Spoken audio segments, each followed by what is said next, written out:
The man who is currently inside you cannot be made untouchable.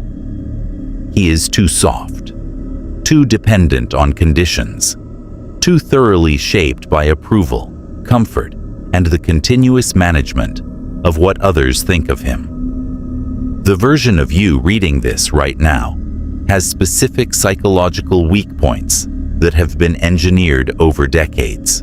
You did not choose them. You inherited them. And no amount of strategic adjustment, mental discipline, or external preparation will harden them. The architecture is structurally compromised. This is the truth most men cannot accept.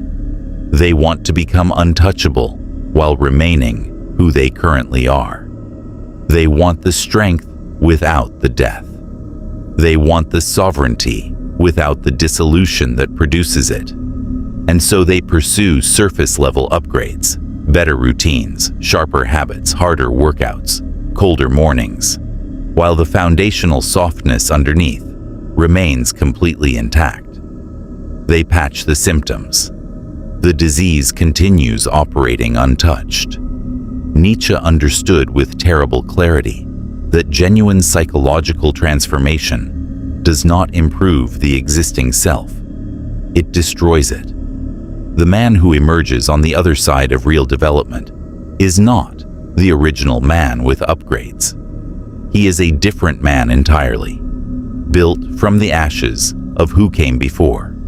The original had to die. There was no other path. Continuity is the enemy of becoming. What follows are 7 cold truths about why becoming untouchable requires destroying who you currently are. Each of them will explain why the man you are now cannot be saved, and each of them will reveal what the actual cost of genuine transformation requires from a man. A cost most men are unwilling to pay, even when they understand it. Cold truth. Number 1. Your current identity was assembled to survive, not to become powerful. The self you have been carrying for decades was not designed for excellence. It was designed for survival. Specifically, the survival of a child who needed approval, safety, predictability, and continuous low-level acceptance from the adults around him. That child built a self that would receive these things reliably. The self worked. He survived, and then he never replaced it. You are now an adult, operating on a survival architecture designed for the requirements of a child.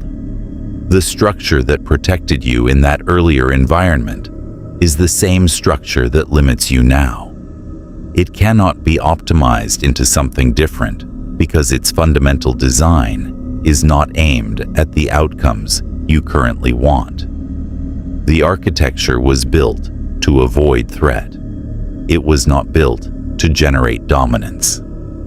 Nietzsche identified this clearly in his observations on the will.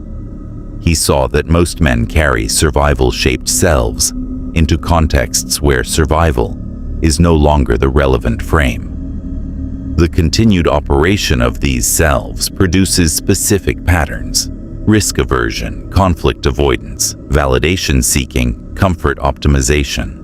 These patterns are not character flaws. They are the design specifications of a structure built for an entirely different purpose. Asking it to produce strength is asking the wrong instrument to play the wrong song. The destruction of this survival self is not optional for the man who wants to become untouchable. It is the precondition.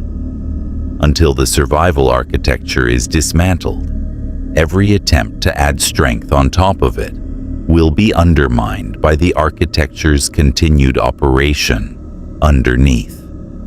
You cannot upgrade your way to a different fundamental design. Cold truth number 2. Untouchability is not a mindset. It is a structural property of a different self. Most men think untouchability is something they can adopt, a way of thinking, a set of mental habits, a specific orientation toward the external world that, if practiced consistently, will produce the outcome.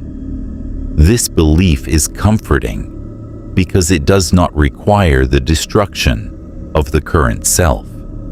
It only requires the layering of new techniques on top of the existing architecture. This is why most men's attempts to become untouchable fail. They are operating on the wrong mechanism. Untouchability is not a mindset.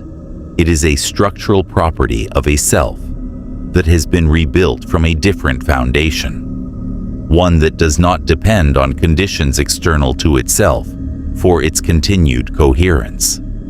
You cannot perform this property. You can only become a man who possesses it. And becoming that man requires the elimination of the man you currently are. Marcus Aurelius understood this with characteristic precision. He wrote not about adopting untouchability as a posture, but about constructing the internal architecture from which untouchability becomes the natural output. The Stoic project was never to teach men how to act untouchable. It was to produce men whose internal organization made any other form of behavior impossible. The behavior was downstream. The structure was the actual work. You have been working on the wrong layer your entire adult life. The mindset adjustments, the morning routines, the visualizations, the mental rehearsals.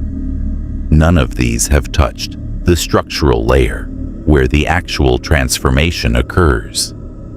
Because the structural layer requires destruction before reconstruction, and you have not been willing to authorize the destruction. Cold truth number 3.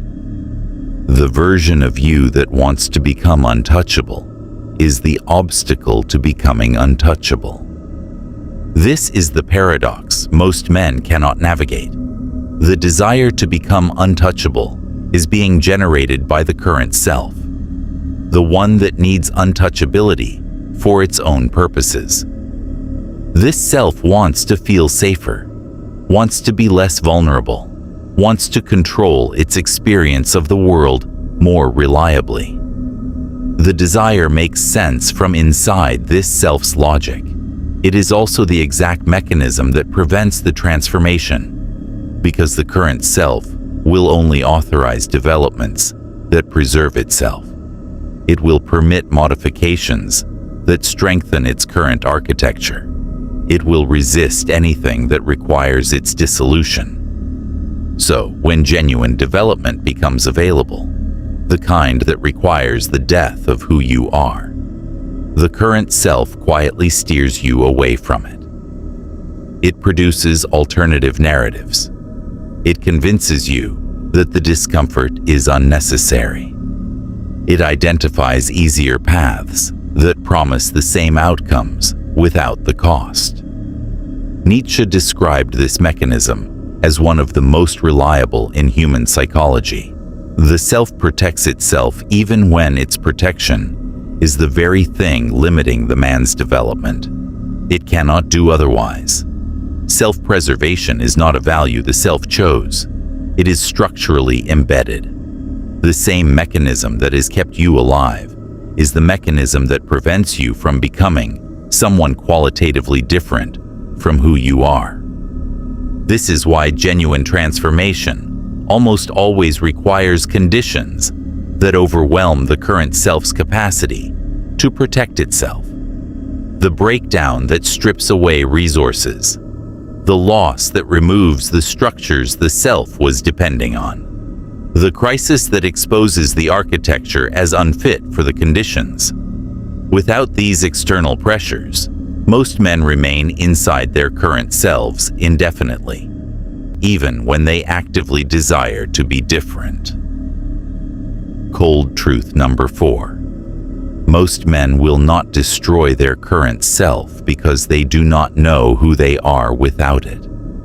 The terror that prevents most men from authorizing the destruction is not the destruction itself.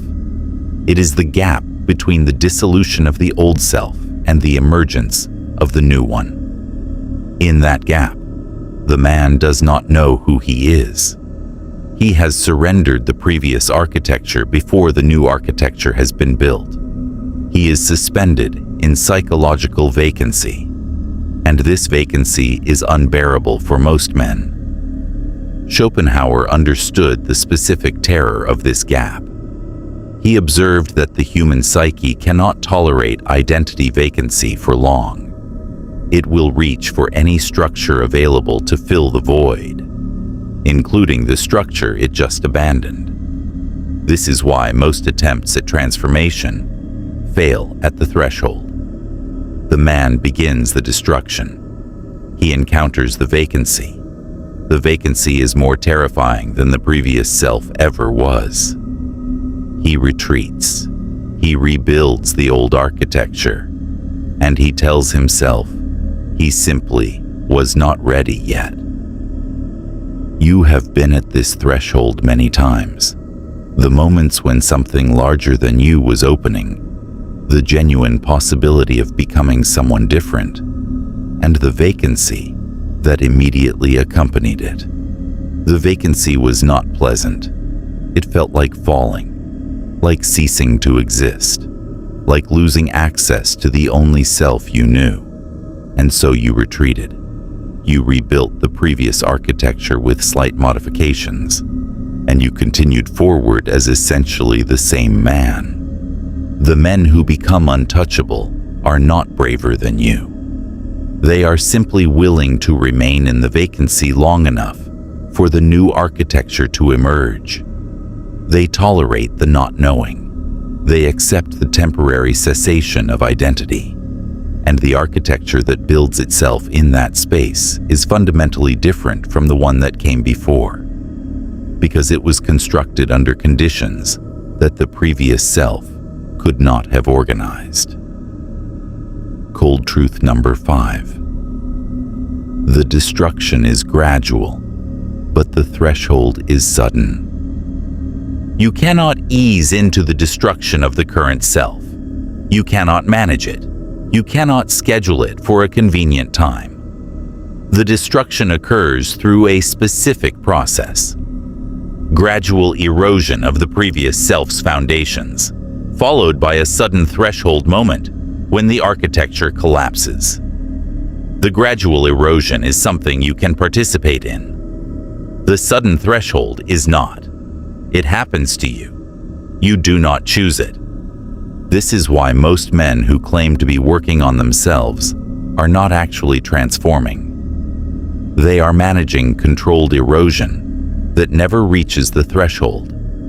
They wear away small portions of the previous self while ensuring the foundational structure remains intact.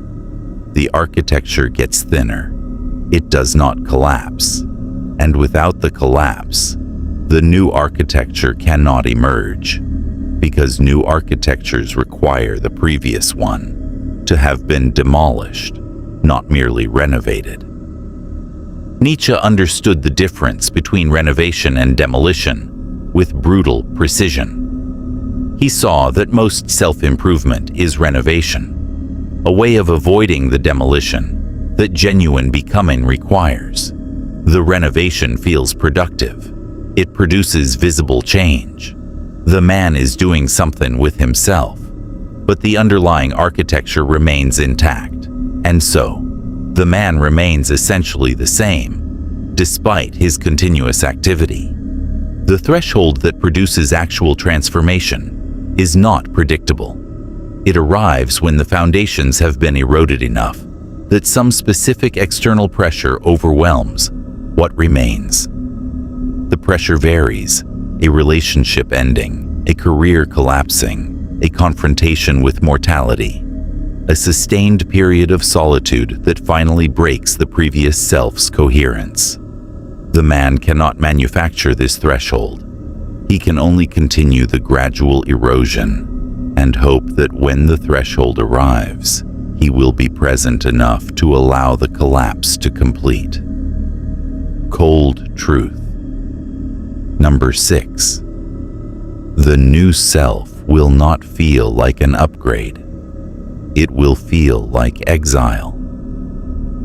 When the destruction completes and a new architecture begins to emerge, the experience is not what most men expect.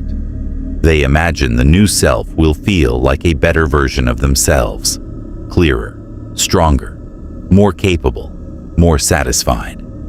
The reality is different.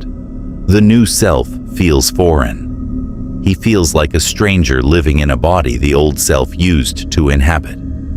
The continuity of identity has been broken, and the break is not pleasant. You will not feel like yourself. You will feel like someone observing the residue of a man who used to be you. The relationships built around the previous self will feel hollow because they were calibrated to a self that no longer exists. The preferences that organized the previous life will feel like they belong to someone else. The self-narrative that made sense for decades will feel like a stranger's autobiography. This is what genuine transformation feels like from the inside, not improvement. Exile. Marcus Aurelius captured this experience in his private writings. The specific loneliness of having become someone no one in the previous life knew, while still operating in the same physical and social environment.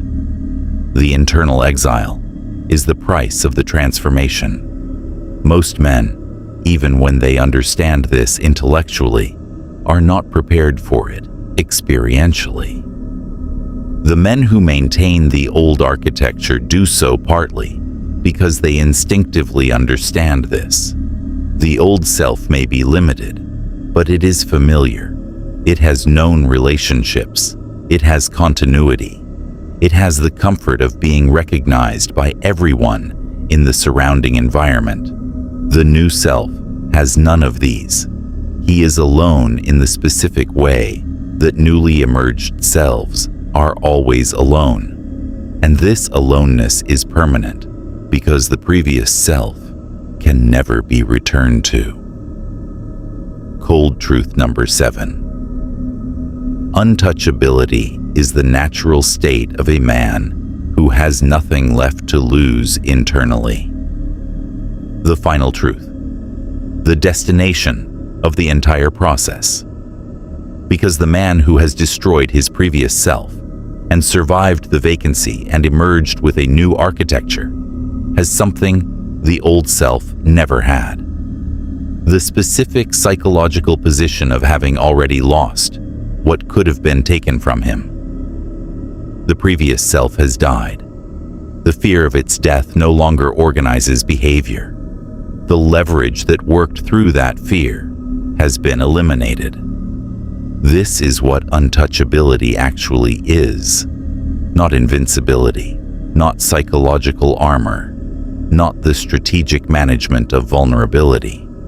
The structural condition of having already passed through the destruction that other men are still trying to avoid.